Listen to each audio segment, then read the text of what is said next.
Humanities and Social Sciences, IIT Madras. The title of today's lecture is Autonomy of Language and the Quest for Truth, a Hermeneutic Enquiry. A quick announcement before we begin this talk. This online talk is being recorded. I request all the participants to keep their mic off, and after this lecture we'll be having a Q&A session. And now I would like to invite Dipanki to deliver the welcome address. Thank you, Bhavana. Am I audible? Yes, Dipanki.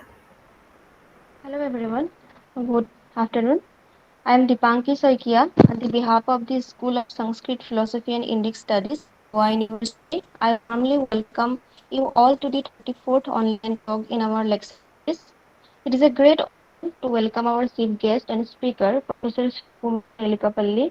He will speak Autonomy of Language and the Quest for Truth, a Hermeneutic Enquiry.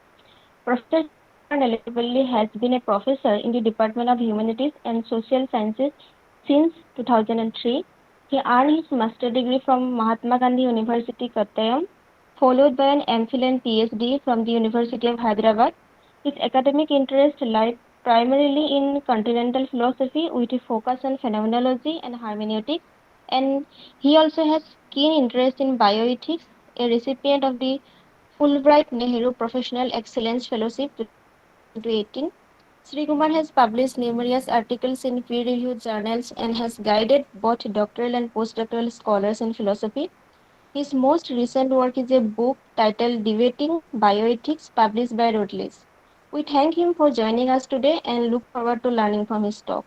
We also warmly welcome Professor Kosi Tharakan, Dean of the School of Sanskrit Philosophy and Indic Studies, whose support and guidance continue to shape our academic journey. A heartfelt welcome to all the faculty members, research scholars, and students from Goa University and outside of Goa University. Your presence here adds great value to this event. Thank you once again, all, and let us now move forward with this today's talk. Thank you. It's up to you, Bhavna.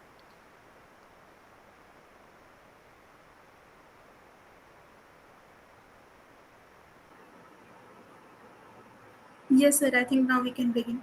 Yeah, thank you. Thank you, Dipanki and Bhavna, and also my friend Professor Koshi for inviting me here. So today I thought I'll discuss something about this idea of autonomy of language, which which primarily based on my readings on the philosophies of Gadamer, Hans-Georg Gadamer, Martin Heidegger, and a few others, and also some of my general thoughts about language and understanding language and human reality. So some of these ideas I thought I'll share with you. It's not in a very structured manner here. It's not written as a paper, it's a presentation. Okay. So can we go to the first slide?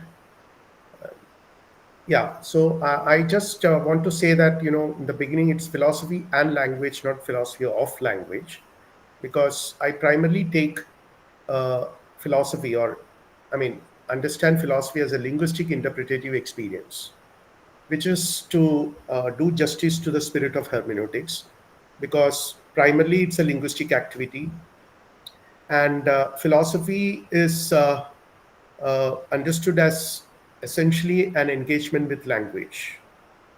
And in that sense, it's more a kind of a practical activity than a theoretical endeavor, because we do engage with language in multiple ways, and philosophy is one of those ways by which we engage with language. And here, I have several models of philosophy to think about. The Socratic tradition of dialogue is obviously one of them, where Socrates encounters his interlocutors in different contexts of life, in the marketplace and in various other venues, and engage in conversation with them. My presentation has disappeared.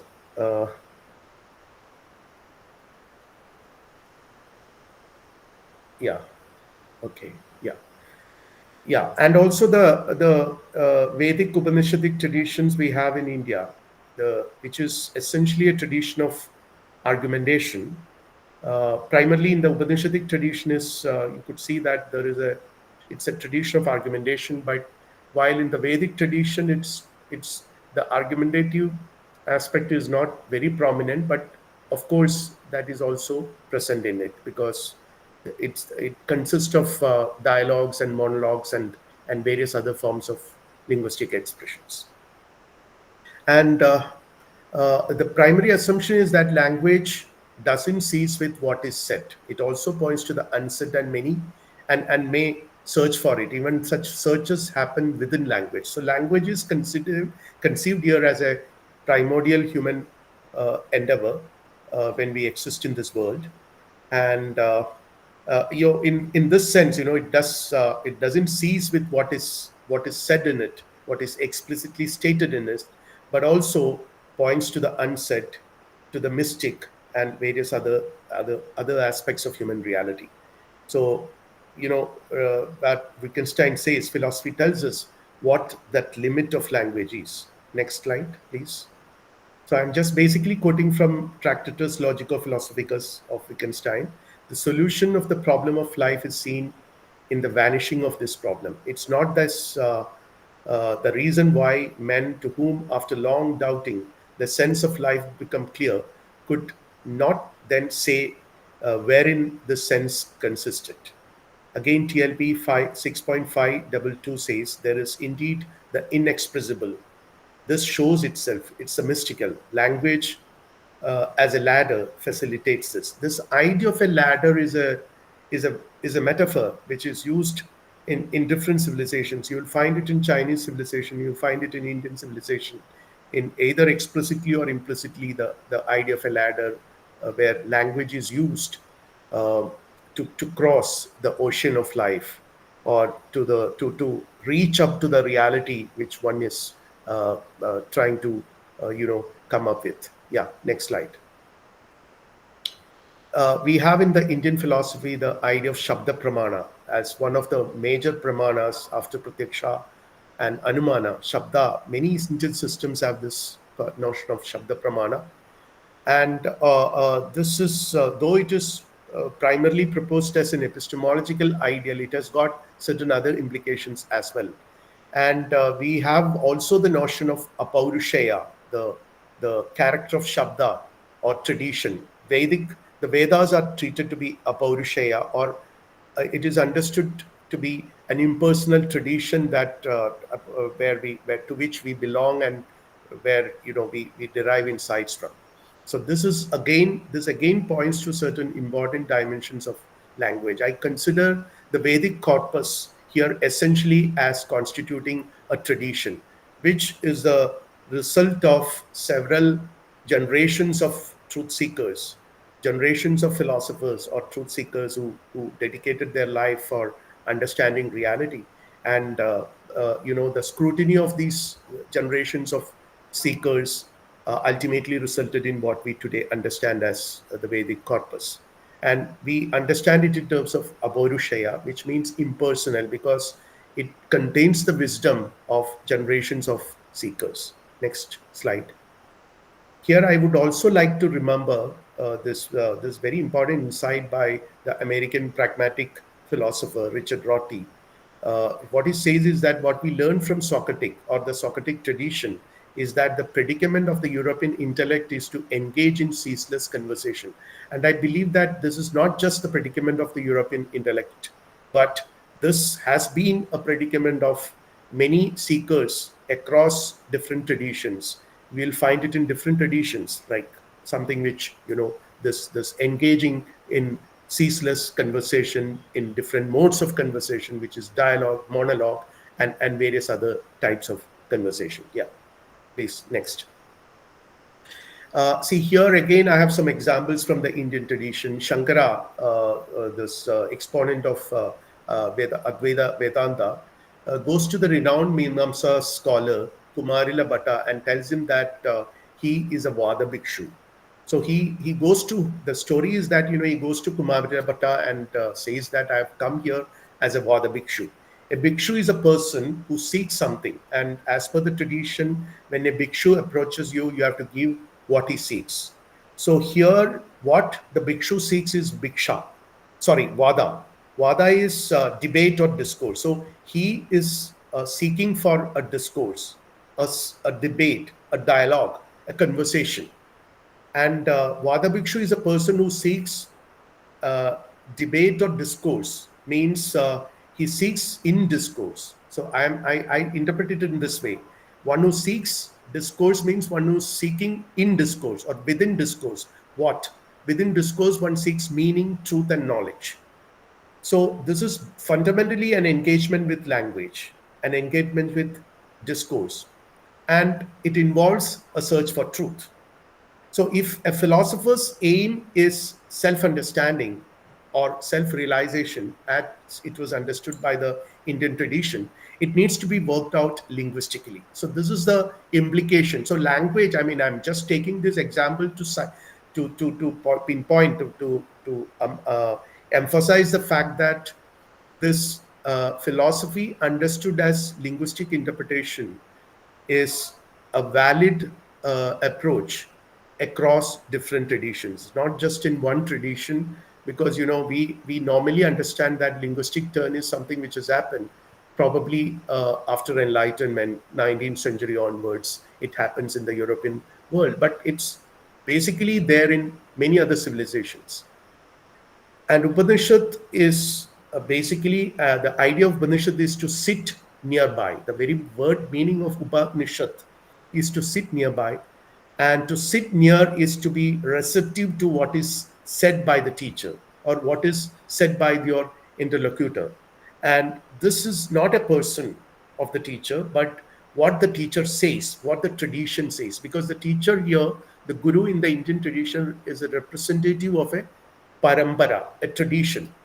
A parampara means a tradition. Okay, and a tradition, as I already mentioned, is a linguistically mediated body of insights which contains knowledge and understanding and everything. So it's not just a person of the teacher one who is listening to, but to what the teacher says, which is what is displayed through his speech. That is the tradition. Yeah, next.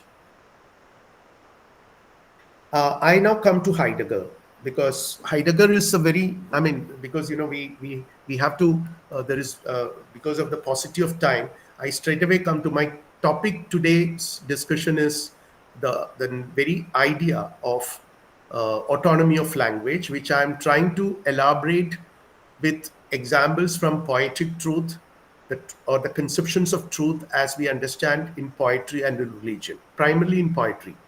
Okay, so for this, I take insights from, or rather, I am depend on the philosophical insights from Martin Heidegger and also Hans-Georg Gadamer. And Heidegger, because Heidegger, as we know, Heidegger is proposing a ontological turn in philosophy, which is a very, very significant thinker, 20th century, very significant thinker, because he places the question of being at the center of philosophical activity. And when he places the question of being, which is not a very new idea in Western philosophy, which is as old as the Greek thought, because Heidegger himself says that this has been the primordial philosophical problem for the ancient Greeks. But by situating, by raising this question, what Heidegger means is that he is trying to contextualize within the experiences of everyday life. So he brings in another notion, which is the being of man, okay, being in the world, which is the German word for that is Dasein.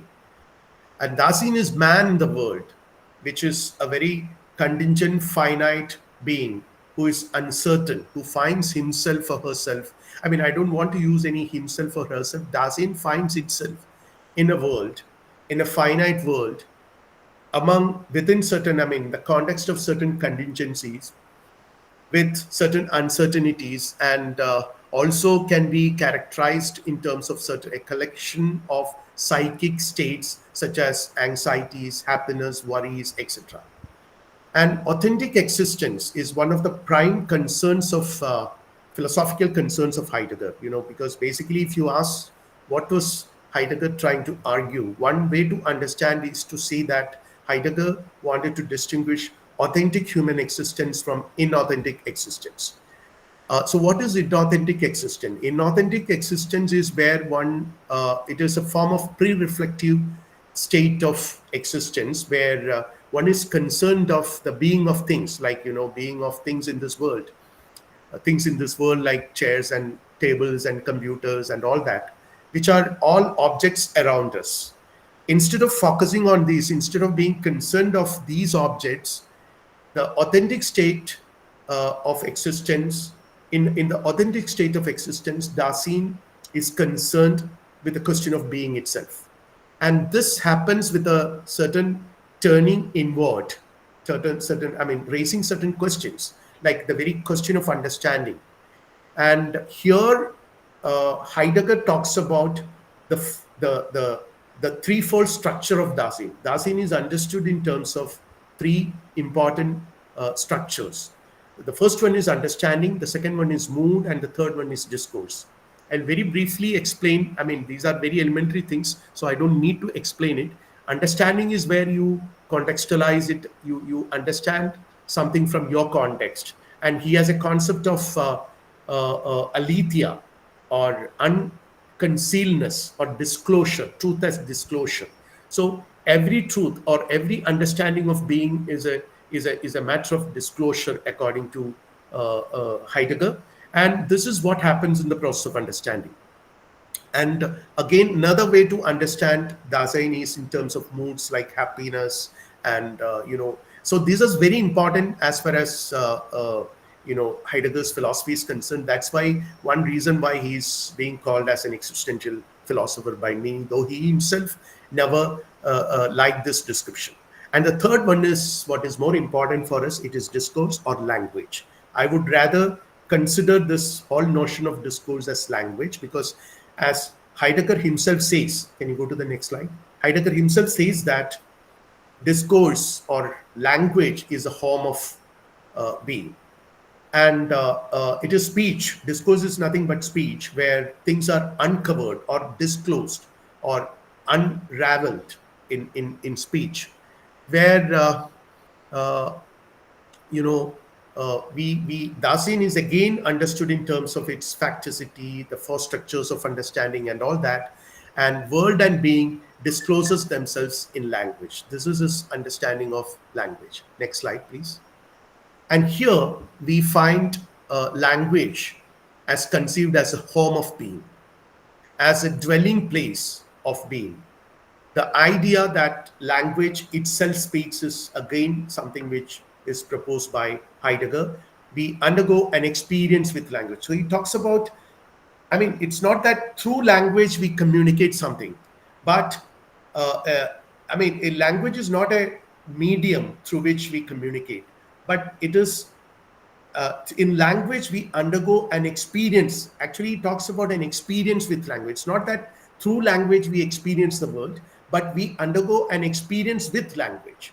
So language is so fundamental to our existential situation and our being. So here, there are two ways in which the way in which we understand experiences.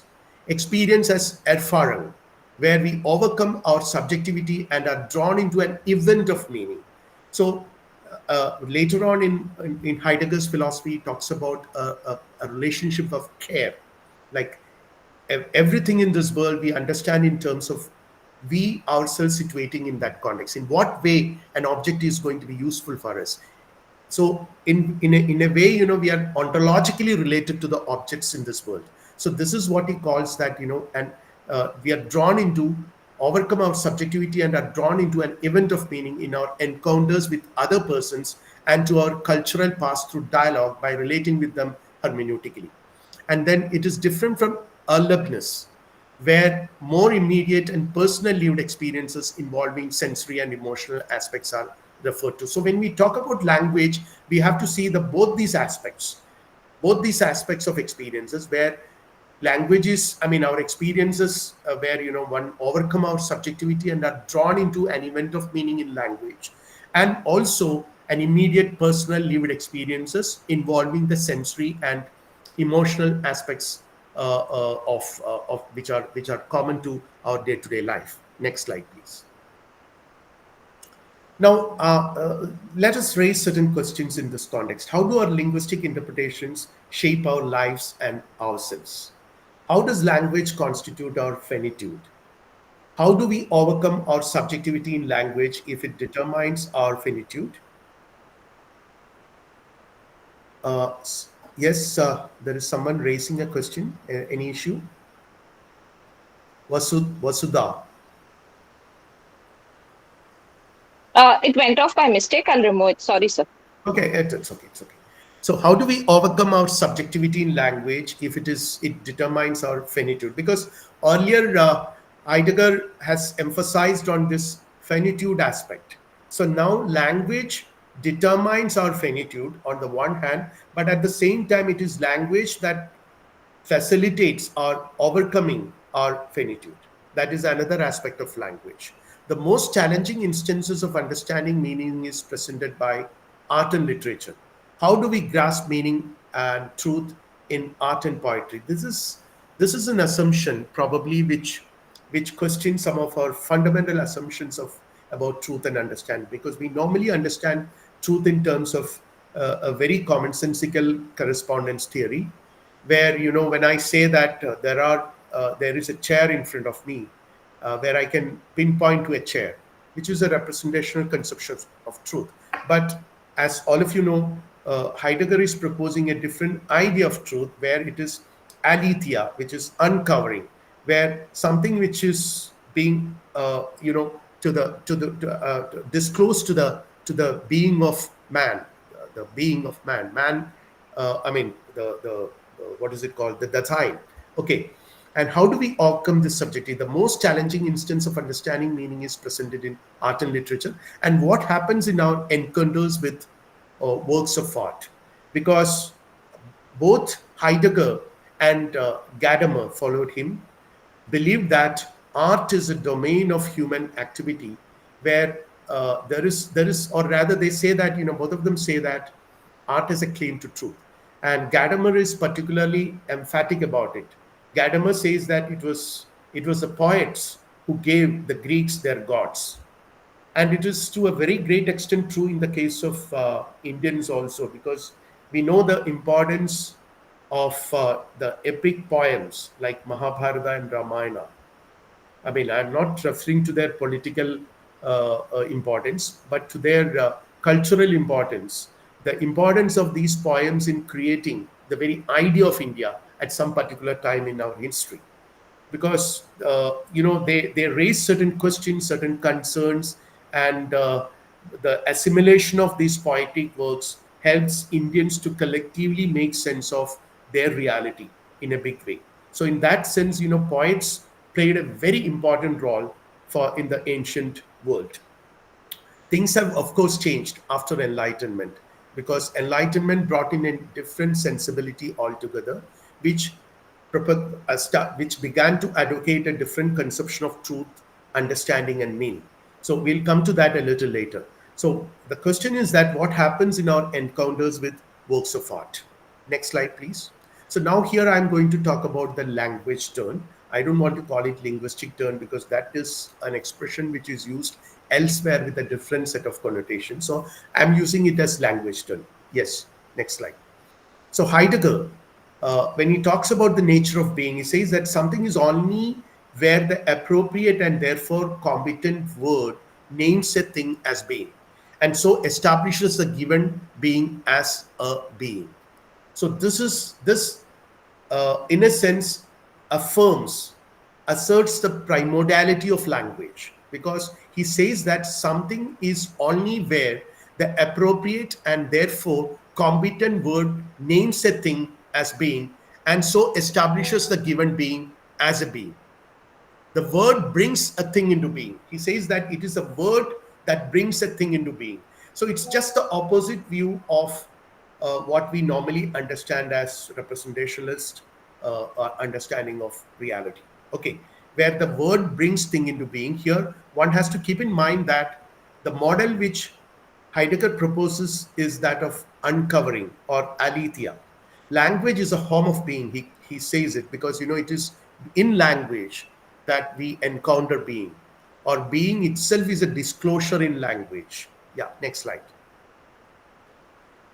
And here, we find Gadamer largely concedes to Heidegger's fundamental assumptions that language is, the house of being or home of being. In its home, human beings dwell. So we'll find a slightly different articulation of this ontological spirit in Gadamer, because he is reasserting the linguisticality or the language, the primordiality of language in philosophizing in a more radical manner than Heidegger. Next slide, please. Here is a quote. It is from Heidegger's On the Way to Language. But what is, I quote, but what is above all is being. Thinking accomplishes the relation of being to the essence of the human being. It does not make or cause the relation. Thinking brings this relation to being solely as something handed over to thought itself from being. Such offering consists in the fact that in thinking, being comes to language. So it is being that comes to language through this act of disclosure, to this act of unconcealment.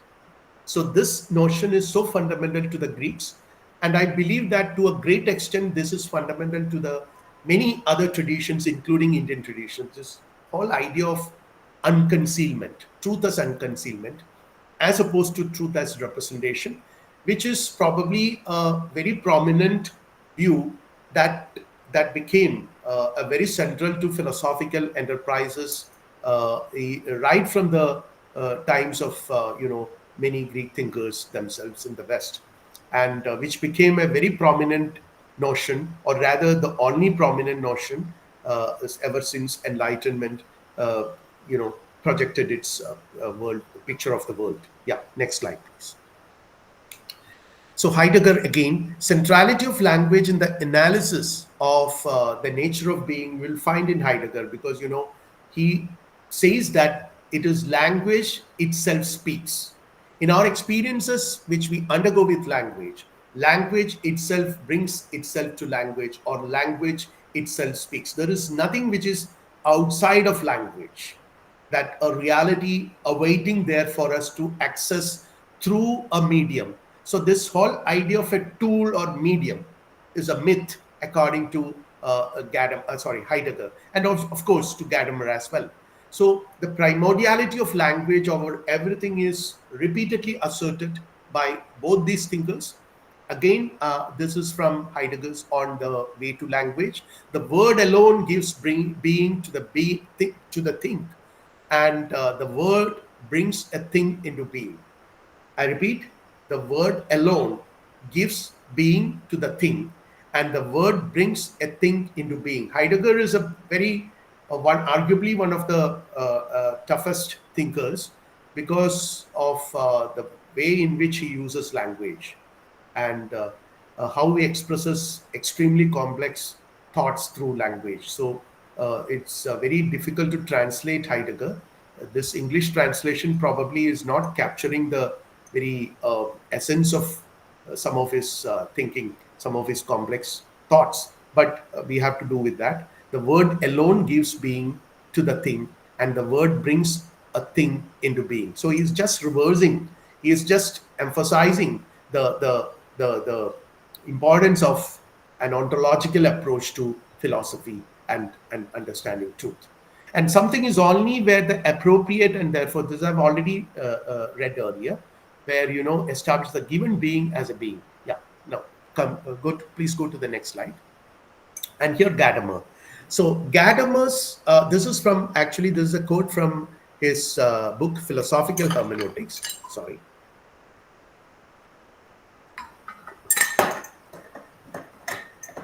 Where he says that we'll actually find a more radical assertion of linguisticality, or rather, the primordiality of language in Gadamer's writings. He says that language does not represent a third instrument alongside the sign and the tool. Language is by no means simply an instrument or a tool, for it is in the nature of the tool that we master its use, which is to say, we take it in our hand and lay it aside when it has done its service. That is not the same as when we take the words of language, laying ready in the mouth, and with their use, let them sink back into the general store of words over which we dispose. Such an analogy is false because we never find ourselves as consciousness over against the world and, as it were, grasp after a tool of understanding in the worldless condition. Rather, in all our knowledge of ourselves and in all knowledge of the world, we are always already encompassed by the language that is our own. So, this reasserts or reiterates the primordiality of language in our very existence as human beings. Next slide, please. Now the question is, I mean, I just wanted to remind you that the question which I'm trying to, or rather the idea which I'm trying to float today is that this language, which we have understood as so primordial for human existence and or for the being of man, is an autonomous entity. It's not something which is dependent on, it's not a tool, as you know, you have just seen it, but it's something which is so intimately connected with our existential being. Language and our being is so intimately related. By learning to speak, we acquire a familiarity. This is familiarity and acquaintance with the world itself and how it confronts us. So there is no language world, I mean, there is no world independent of language. There is no reality which is independent of language. Reality is disclosed through language, or rather, language displays reality. Language discloses reality. As light, in a lightning, you know, it shows us certain aspects of reality to us. Similarly, you know, language discloses reality to us. We live and grow in the world with our linguistic interpretations. So basically, we are interpreting creatures. There is no direct encounter with reality possible for us. Every encounter with reality, every encounter with the world, every encounter with anything else is interpretative, essentially interpretative, because we are linguistic creatures. Our experiences, encounters, memories, emotions, relationships are all shaped through linguistic interpretations. And we make our world through these linguistic interpretations. The entire world around us, I mean, the value which we give to our world, even our moral values are linguistic. They are all shaped through our linguistic interpretations. Our temporality and finitude are also linguistic. Our ability to overcome our subjectivity is also something which we gain from our language. So, language at the same time prevents us from doing certain things and also enable us to do certain other things. So it is, I mean, Gadamer says that language is like a grid. A grid is something like, you know, it prevents free passage of whatever is there, but at the same time it enables certain things to pass through. So this is a very peculiar nature of language according to Gadamer. Our ability to overcome our subjectivity and also our temporality, both are, I mean, it is language which decides both. The ability of language to lead us to a unity. On the one hand, language determines our finitude. It makes what we are. It makes us what we are. On the other hand, it enables us to lead to, I mean, rather to unify with others. So language lead us to a unity. Yeah, next slide. It defines our finitude, situatedness, temporality by facilitating our dwelling in it and making a world for us, and also shaping our inner core of being, our uniqueness and peculiarity. I've already mentioned this. It makes us what we are. However, it takes us out of our subjectivity. Life demands us to be in the logo. So here, you know, I actually, you know, in my abstract, I have mentioned this. There is a fundamental distinction between logos and mythos which philosophers make. Ever since the Greek days, you know, you will find this distinction. I'll come to that a little later, because, you know, this distinction is very important as far as the history of philosophy is concerned. And the nature of this distinction has probably decided the very nature of philosophy for several centuries in the Western world, because we could see that mythos is something which is narrative, which is imaginative, which is poetic, and which is ritualistic. All these are what constitute the mythos. On the other hand, logos is primarily constituted of what is rational argumentation, which is public, where you there is hardly any loss of meaning, and it's a domain of rational argumentation. So that is where this entire notion of logi comes from, logi. Okay, when we call phenomenology, the logi part is from logos, and life demands us to be in the logos. But here, the term logos is not used in the very strict sense as it is opposed from mythos. I will come to that. But in the history of philosophy, we find that at least from the time of Plato or even before that, the mythos was distinguished, or logos was distinguished from mythos. The logical argumentation was considered to be a very unique endeavor, which is different from mythos, which is more narrative and imaginative and fictitious and all that. And this is very important for Gadamer and Heidegger, because later on we'll find that Gadamer and Heidegger sort of oppose this distinction, the hardcore, I mean, the separation, the fundamental separation of mythos from logos. They sort of are not very favoring this kind of a separation. And uh, uh, Gadamer uses the word logos in a very broad sense. So life demands us to be in the logos, relate with the world and with other interpretative. It is in logos which we encounter the world. We talk about the world, our speech about the world. We converse about the reality around us along with fellow human beings. For that, we need a language, and that is logos.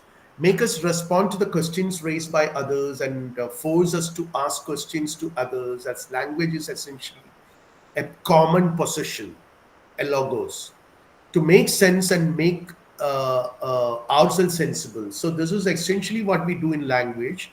To make sense, we need to use language, or rather, we through language we make sense, and also make ourselves sensible to other people. For that also, logos is essential to communicate, to engage in a game. And Gadamer here has a notion of game, the phenomenology of the game. He develops it in his Truth and Method, where he says that in a game, what happens is that, I mean, essentially, use of language is like a game. You're playing a game. And when do you actually play a game? You actually play a game when you completely forget about yourself and engage. I mean, your existence as a player is not different from you then. You're not just taking a role and returning to your usual life activities later on. It's nothing like that. When you are playing a game, you're completely immersed in it. You become unaware of your other aspects of your existence. Like, it's there is an experience of forgetfulness. If you want to understand this, you just observe how kids play. When they are playing, they completely forget about what is happening around them. They forget about the world, and this forgetfulness is where you get involved in the game. And one to contrast this with our commercial games like IPL or any club football, what happens in such games is that the players are not completely immersed in playing.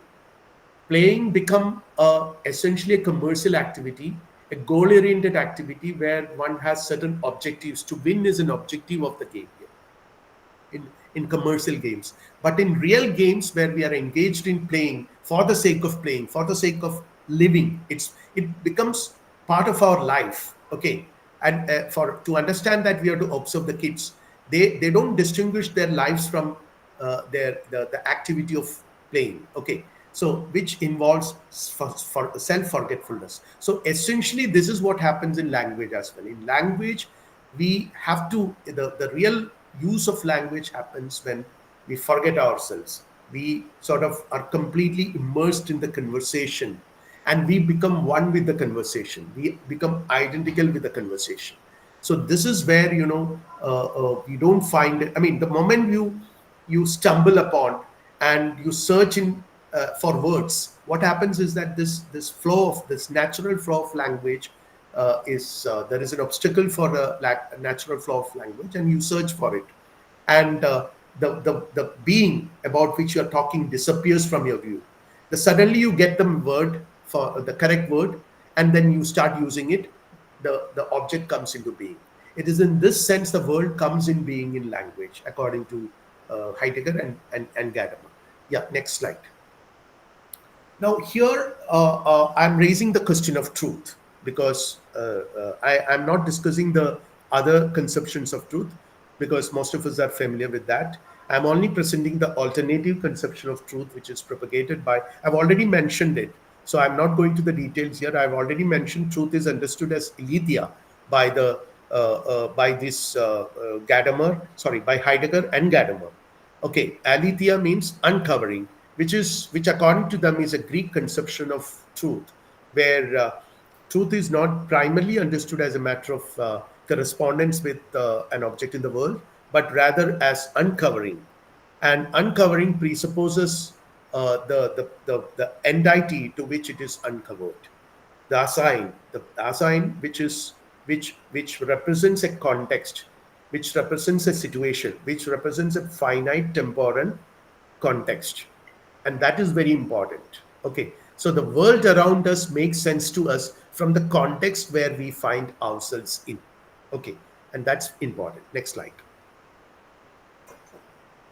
The question of truth is encountered in our linguistic interpretative encounters with others as uncovering. And here you have the idea of aletheia, language that discloses reality. And here I already mentioned this, the mythos and logos are united in language in this sense, because the distinction is something which we make. We'll find it in a very radical sense in Platonic philosophy. Plato was very particular about distinguishing the logos from the mythos.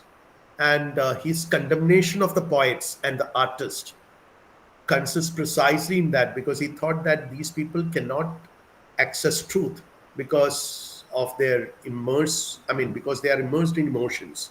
But on the other hand, logos is logical argumentation, where the higher parts of your mind is engaged in. And philosophical activity ever since Plato.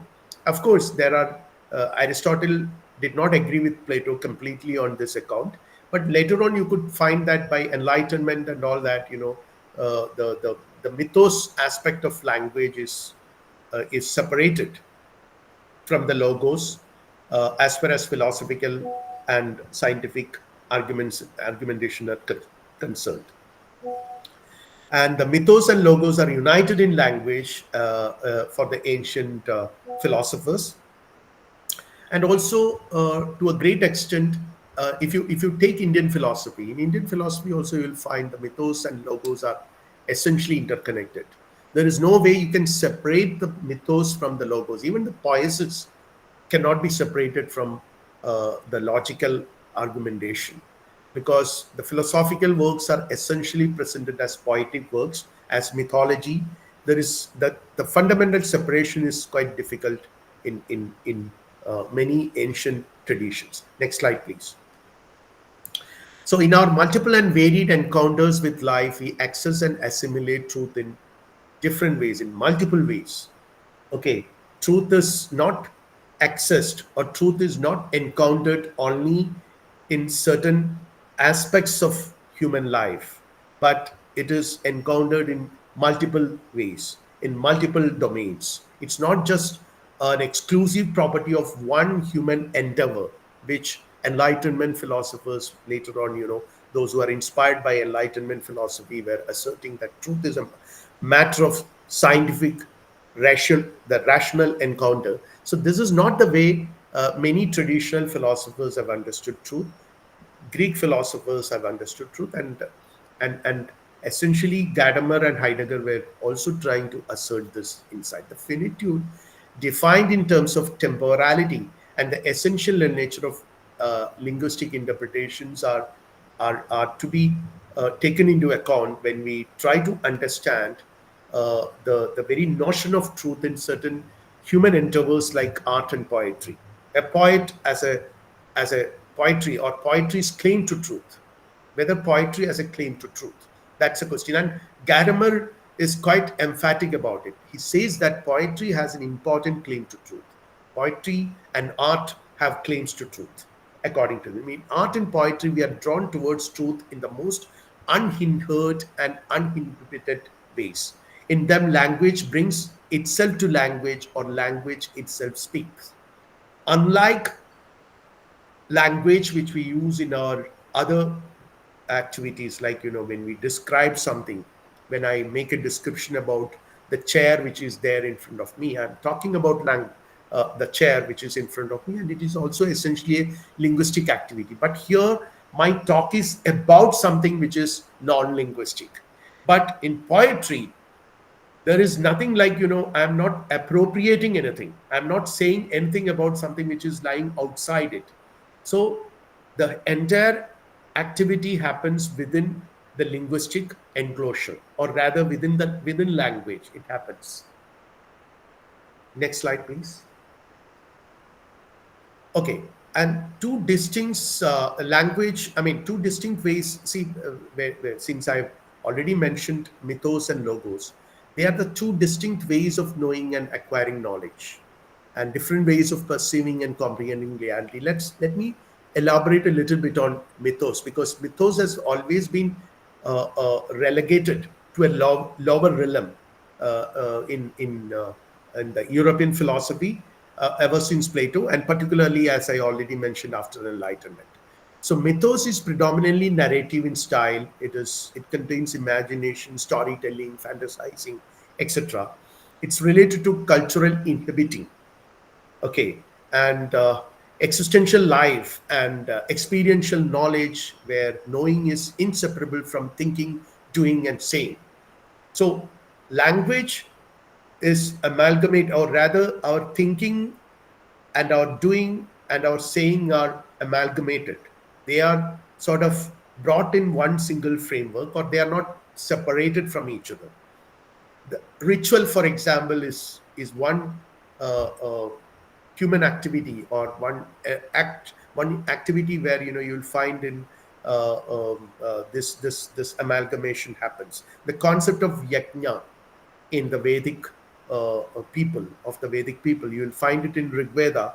There is mention about several yajnas where the it reflects the idea of reality, where the material is inseparable from the sacred and the moral. So somewhere, the moral, the sacred, the human, the material, the cosmic, everything sort of moves together, or rather they find an inseparable unity in a concept of, in a grand conception of reality.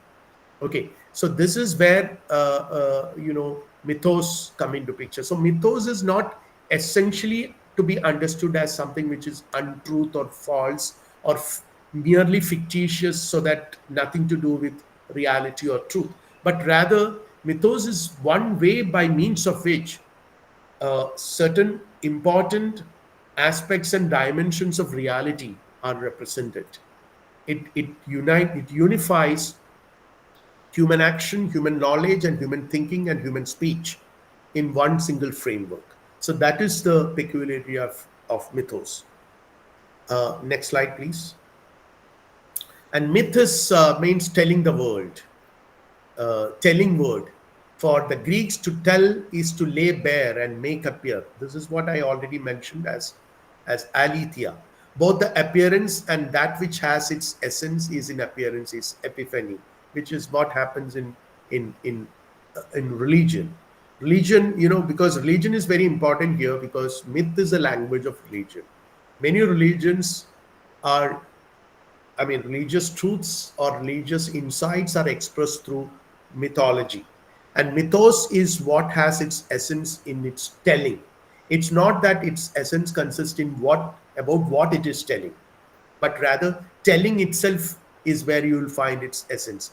What is apparent in the unconcealedness of its appeal is very important here.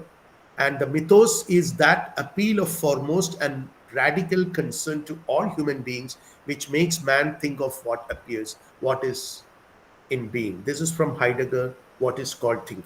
I think it's one of his post-war essays when he was allowed to make presentations in universities after the World War. As all of you know, Heidegger was got into certain controversies because of his support of the Nazis. But this is a post-World War essay which he has written, which he presented as seminar course. Sorry. Next slide, please. The early Greeks never separated them in fundamental sense. The mythos and logos were not separated in the fundamental way. I've already mentioned this. Logos become more important since Plato, and language is more not a mere representation of reality, but it discloses reality. It is aletheia. It is in this context we are using the word language as used by Heidegger, as understood by Heidegger and Gadamer. Next slide, please. Now I come to the last section of my presentation, autonomy of language, where I take poetry primarily and also mention about religion. Next slide. Here is a quote from Truth and Method of Gadamer. Is there to be no knowledge in art? Does not the experience of art contain a claim to truth, which is certainly different from that of science, but just as certainly is not inferior to it? And is not the task of aesthetics precisely to ground the fact that the experience or erfahrung of art is a mode of knowledge of a unique kind, certainly different from the sensory knowledge which provides science with the ultimate data from which it constructs the knowledge of nature, and certainly different from all moral knowledge and indeed from all conceptual knowledge, but still knowledge that is conveying truth. The last word I research, still knowledge. It's not the knowledge, see here I repeat, certainly different from that sensory knowledge which provides science with the ultimate data from which constructs the knowledge of nature. And certainly different from all moral knowledge, rational knowledge, and indeed from all conceptual knowledge, but still knowledge. There is still knowledge in truth. We can in art we can talk about, and conveying truth. So art has knowledge and it conveys truth. Next slide, please. Poetry is language in preeminent sense. This is again Gadamer. He says that poetry is language in preeminent sense, and again a quote from Relevance of the Beautiful and Other Essays. The only way in which we perceive the possibility of speaking with one another is that we have something to say to each other. There must be a readiness to allow something to be said to us. It is only in this way that the word becomes binding, as it were. It binds one human being with another. I just repeat, the only way in which we perceive the possibility of speaking with one another is that we have something to say to each other. There must be a readiness to allow something to be said to us. So this aspect, this coming together is very important in any conversation. Next slide, please. In our engagement with poetry, there is a readiness to allow something to be said to us. So poetry is one language, one domain in which we'll find this. There is a readiness to allow something to be said to us. We will not be looking for the reality behind what is stated. There is no search for something which is beyond what is said.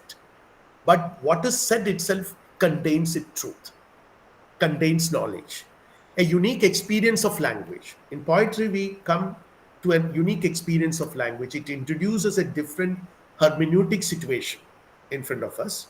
And someone who wishes to understand a poem intends only the poem itself, nothing else, but only the poem. We are not really worried about what is this poem is written, who has written it, All these things are unimportant.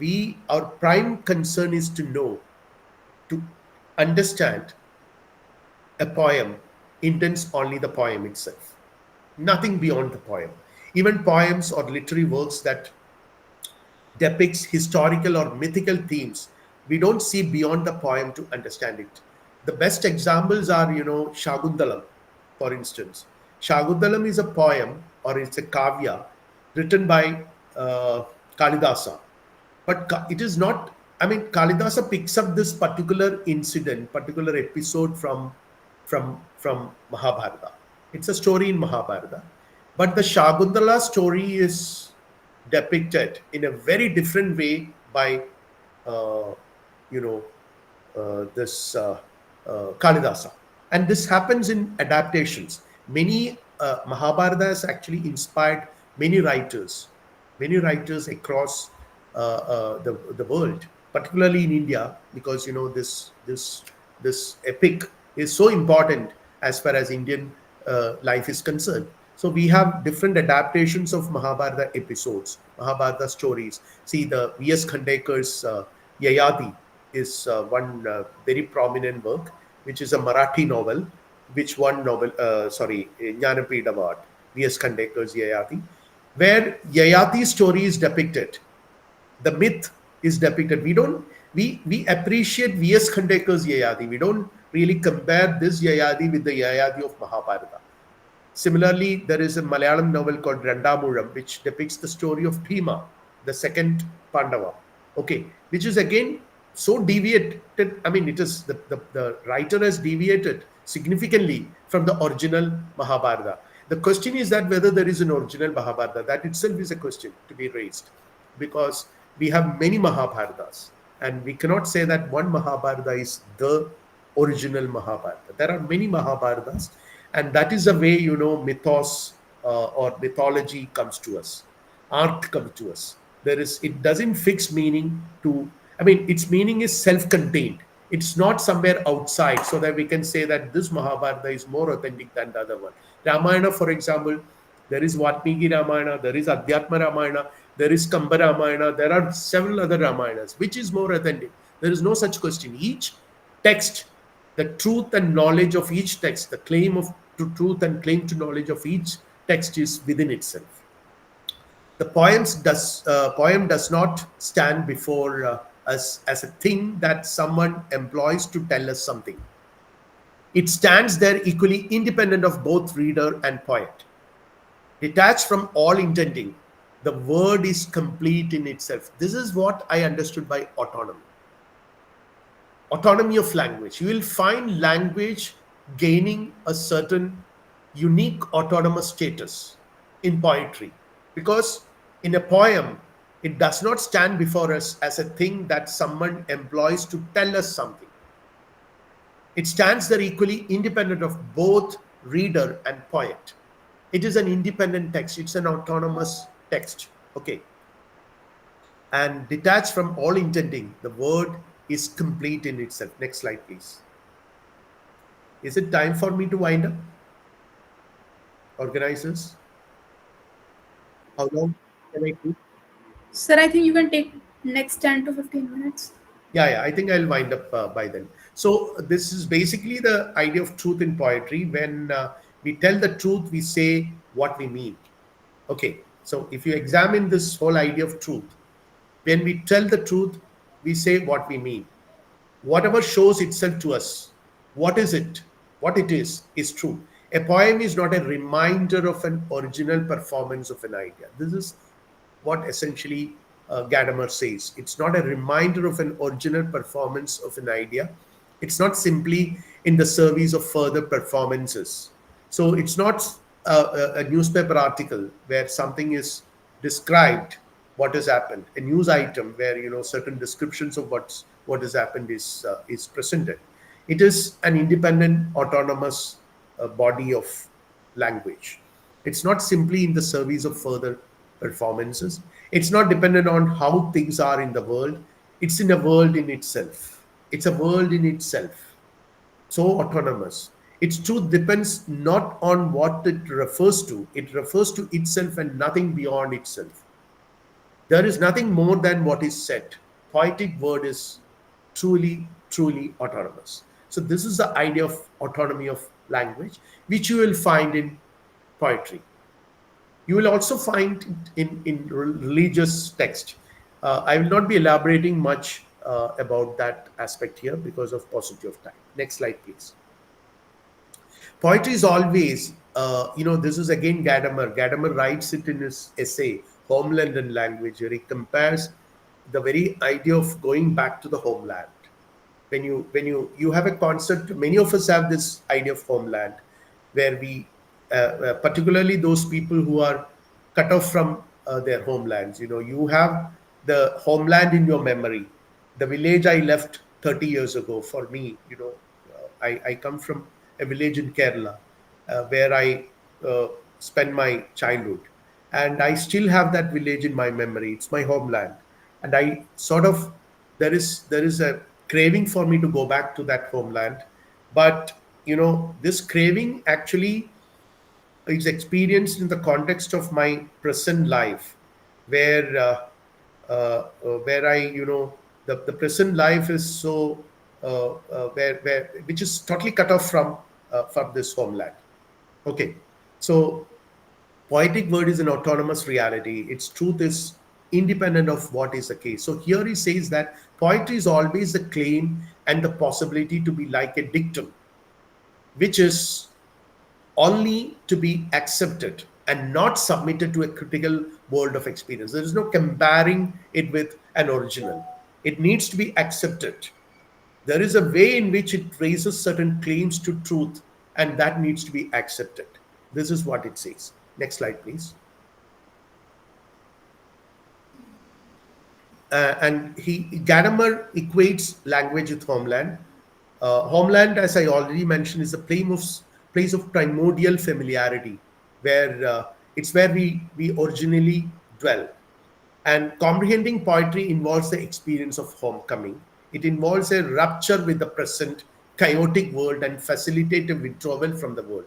So, because the poetry or the work of art offers you a different and altogether different world, which is different from the world which you find yourself now. It enables us to engage with language itself without the hindrance of a world beyond it. It's not that, and again, time also doesn't matter, because poetry has that power, because poetry can take you to ages back and also to future. So it doesn't follow the laws of time and space. It can take you from one place to another place within seconds, and it can encounter you with creatures which do not exist in our real world. So this is the ability, this is the power of poetry. It has a different take on truth altogether. Yeah, next.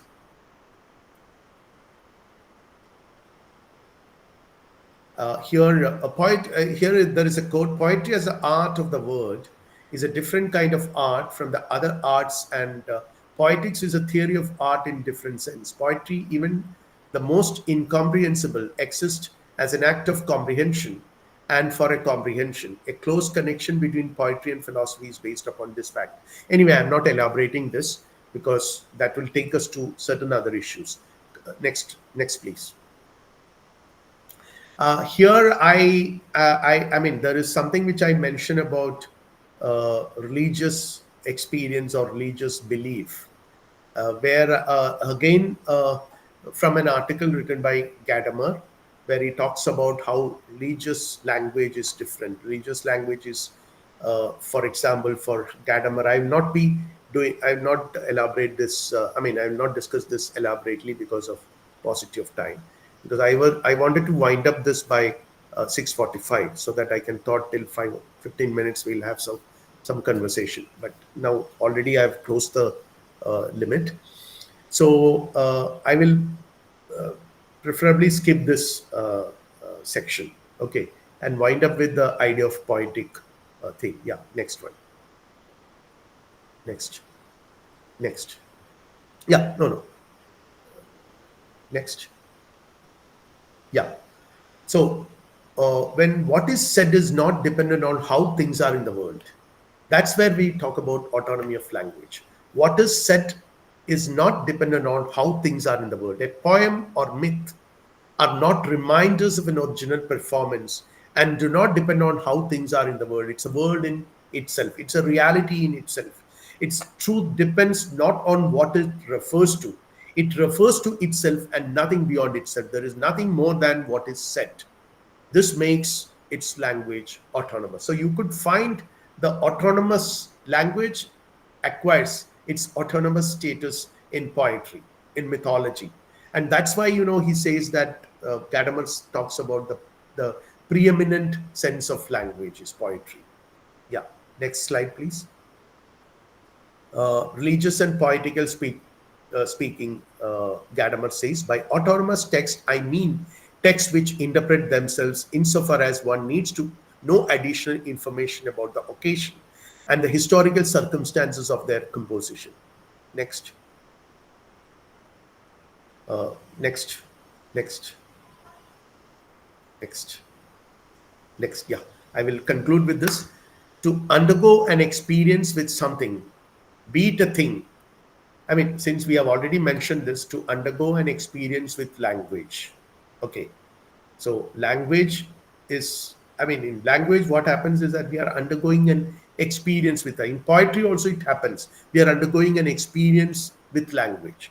So what he says is to undergo an experience with something, be it a thing, a person, or a god, means that this something befalls us, strikes us, comes over us, overwhelms and transforms us. When we talk of undergoing an experience, we mean especially that the experience is not of our own making. To undergo here means that we endure it, we suffer it, receive it as it strikes us and submit to it. It is this something itself that comes about, comes to pass, happens. This is on way to language, Heidegger's way to language. I conclude with this quote, which is probably summarizes the very notion of not only the idea of autonomous language, but also what it means to deal with or to engage with this autonomous language. And by engaging with these instances of autonomous language, we essentially engage with truth and knowledge in very peculiar and unique manner. And this is nothing but an experience with language, to undergo an experience with language. Yeah, thank you.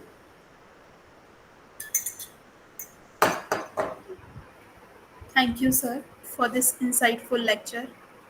Now, I would like to invite Diksha for moderating the Q&A session. Yeah. Thank you, sir, for such insightful lecture. Now we move to Q&A session, which will last approximately 30 minutes. Am I audible? Yeah, you're audible. All right. So participants can type their questions in chat box along with their name. Alternatively, you can use the raise hand button and if you'd like to ask the question. So the floor is open for the questions.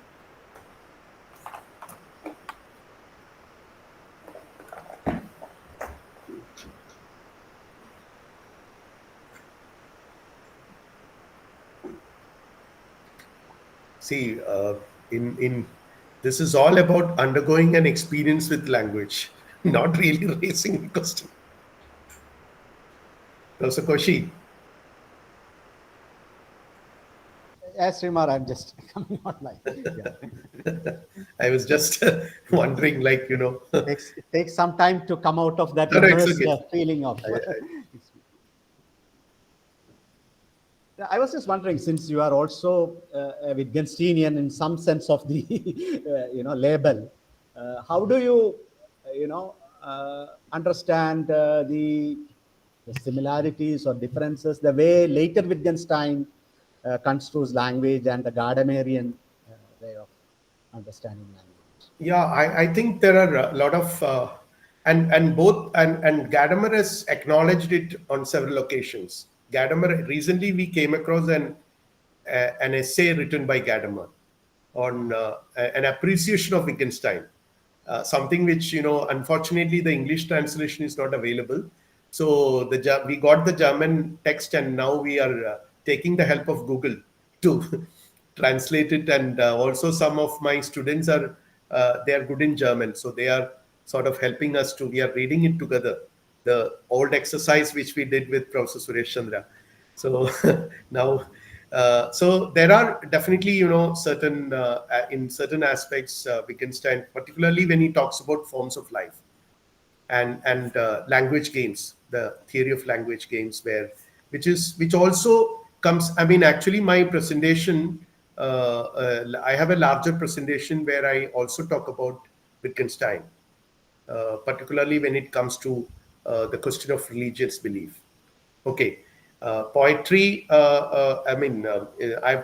focused mainly on poetic language here because Gadamer is very explicit about the underlying. I mean, he emphasizes the autonomous status of language as far as the poetic language is concerned.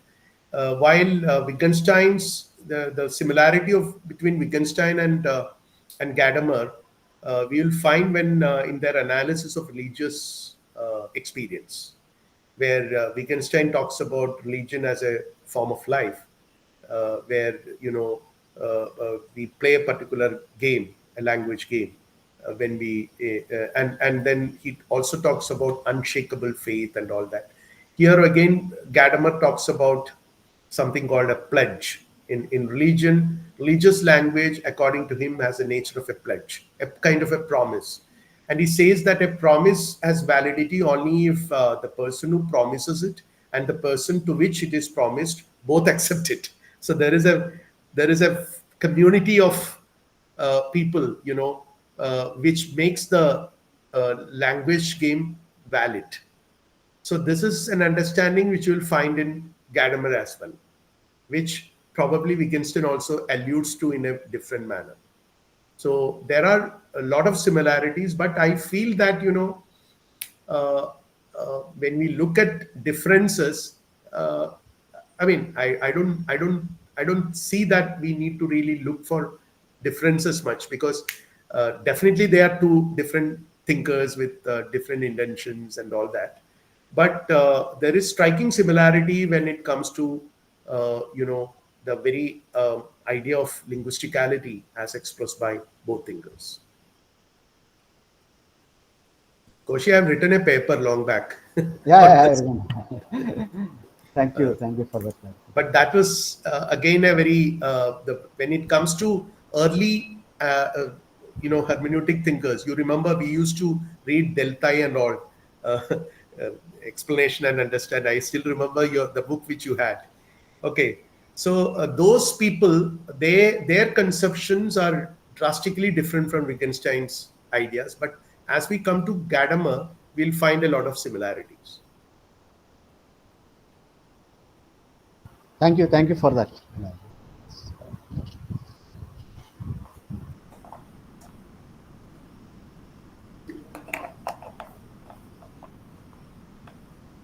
Yeah. Yes, Arugi, you can unmute yourself and ask the question. Thank you, Diksha. Thank you, Professor. I have a clarification. So when we speak of the autonomy of language in the context of poetry or poetical language, does it by any chance refer to language as ahistorical? Because of one sentence which you mentioned that it does not depend on how things are. Um, um, so I'm just trying to understand if the autonomous languages has any element of Yeah, historicity. I think I got your Yeah. question. Yeah. See, uh, it definitely not a historical, because uh, that idea of historical. See, what it means is that it doesn't depend on a world, in the sense that it doesn't depend. I mean, the language is independent of what the world is. Okay, because it itself creates its own reality. It's a creation of a unique reality on its own. So in that sense, it's not dependent. But that doesn't mean that it is historical, because definitely every poem is composed in a historical context, and it is received from definite historical context throughout ages. Because the way in which a poem is received today will not be the way in which it used to be referred. Definitely, it's going to be very different from how it was received several centuries ago. A poem which is Mahabharata, for instance. What Mahabharata was for people who lived in India for nearly about 2000 years ago, or at the time of its composition, or when it became a popular, whatever way it became popular through stories and all that, it was received in a very different way as it is received today. And I don't have to tell you that, how certain political incidents will change the reception of text, poetic text, not just mythological text, but also poetic text. And this happens. But that is where, the idea of aletheia comes into picture. Because in my presentation, I was actually mentioning the four structures of understanding, which the very structure of Dasein, when Gadamer talks about, which is more or less not disputed by Gadamer. He also sort of accepts it in a broader sense, where he talks about the four structures of understanding, where the context is very important. The ontological existential context is very important in meaning making. So what a poem means for you is essentially not necessarily the same, or not, it is definitely not going to be the same what it means to me. Meaning is different. Every understanding is different, as Gadamer says, but that doesn't really lead to a kind of loss of meaning, or loss of, any a form of nihilistic, complete nihilistic view of meaning. But it actually encourages us to understand meaning and truth from a different perspective. Okay, so to answer your question, it's not definitely ahistorical. It is historical. I don't know. Probably you thought that there is no reference to the poet when you understand the poem. When you relate yourself with a poem, the reference to the poem or to the reader, all these things are immaterial. That's what I mentioned. Probably that is what led to this kind of a misunderstanding. I never meant it. It is historical, definitely. Oh yeah, yeah. All our experiences are, for that matter, historical. Yeah. Yeah, that's kind of where I got the question from. For example, if it's a poem of witness or resistance, which is written by someone who's living under an occupation, or who's bearing witness to a historical event which should not be forgotten. So there is a chance of appropriating the poem or the context if the poet is taken away. For example, like if AI writes a poem about poetry of witness, it's still a poem, but there is no witness that happened. Though, so I just thought that by asking if it was ahistorical, I also meant the removal of, yeah, like you said, I also meant the removal of the whole context of the poem, and whether that historicity is like still happening, or I know that, I'm not framing it properly, but yeah. Yeah, but the problem is that, this historical context is not an objective fact. No, that is a problem. No historical context is an objective fact. It is always an experience, a lived experience of people. Because what is an historical experience for me and for you are different. Though we might be undergoing a similar historical context or a similar life experiences, though both of us might be living in the same place and encountering the same people and reality around us, our experiences are going to be very different based on our what you call context and all that. And when you express it the way in which I understand and another person understand it, they are all going to be bound to be different, because every understanding happens from the context of the interpreter. So when I interpret it, I would try to relate it with my life. because I cannot really separate my life from my understanding, from my knowledge acquisition. My me is always there, as Heidegger talks about a relationship of care, which he says, that ontological vantage point is always present. All your understanding is aletheia in that way. But that doesn't mean that, the other possibilities do not exist.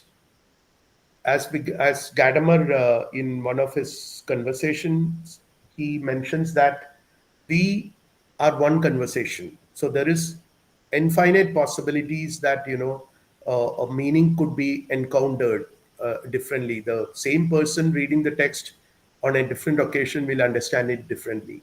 So this is part of our linguistic encounters with reality. Okay. So, I mean, I understand your point, like witness, for instance, but then, it is not, when it is presented as a poem, it acquires a different dimension of meaning where it will be interpreted, definitely interpreted from different perspectives.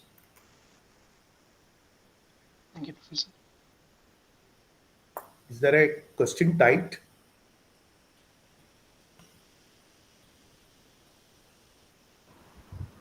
And maybe also the idea of the fusion, no, that he talks about, even when these are of a Yeah, different, yeah. Yeah. So that is what I said, he says that we are one conversation, he alludes to a form of Hegelianism where the possibility of coming to agreement, the possibility of different merging of meanings, but again separation. These are all possibilities of encounters with meaning. So, to insist that a poem should be understood only in one way is again injustice to the very truth of the poem, because a poem actually offers multiple, innumerable possibilities of understanding it, and not even the poet has the right to stop it being subjected to different interpretations.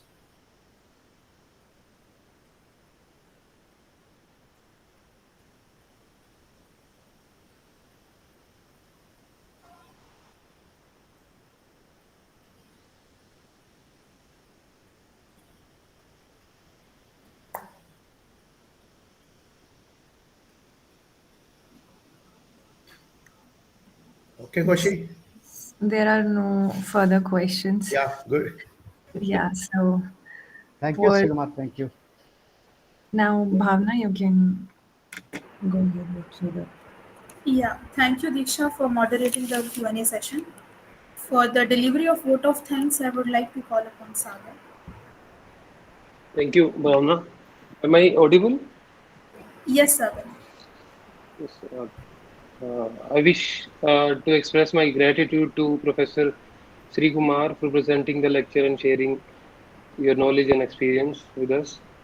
Thank you so much, sir. I would like to thank our Dean of School of Sanskrit Philosophy and Indic Studies, Professor Koshi Tharkan, for their help and all the support for organizing this event. A big thanks to Arovi for creating and distribution of the event poster. And lastly, I would like to thank all the faculty, staff, and students who participated and contributed to the success of this event. Thank you all.